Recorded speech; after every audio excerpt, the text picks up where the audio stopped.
Hi guys, in this video I'll show you how to buy options on Webull mobile application. So open the mobile application and you will see all the options called watchlist, market, open account.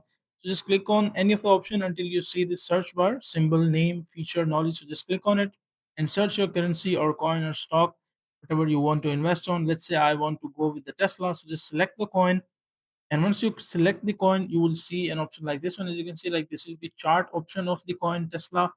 And if I click on options, so in this section, you will see all, as you can read, like volume today, IMPL volatility, IV percentile, like strike, bid, ask. Like there are all these options which you can read and invest if you want to. Now let's say I want to click on any of the option, and in this section they will ask you to like trade. So just click on this option and you will see this kind of interface. Like if you want to buy at 295, if you want to sell, like you can select the order type as well, like limit order or market order. So you can select it. That is your choice. Just make sure to do the adjustment. And limit price, you can just select the limit price. You can just enter whatever you want to enter.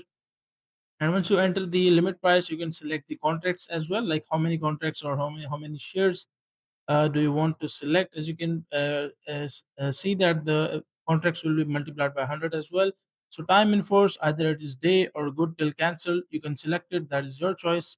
And once you select that, just click on option trading. You will see an option called option trading. So just click on the option, and once you click here, as you can see, like I have done an option trading on the Webull mobile application. So you will see an interface like this one. Either you want to cancel the order or you want to modify the order, so you can do that as well. But that is a simple and easy process of how you can do it.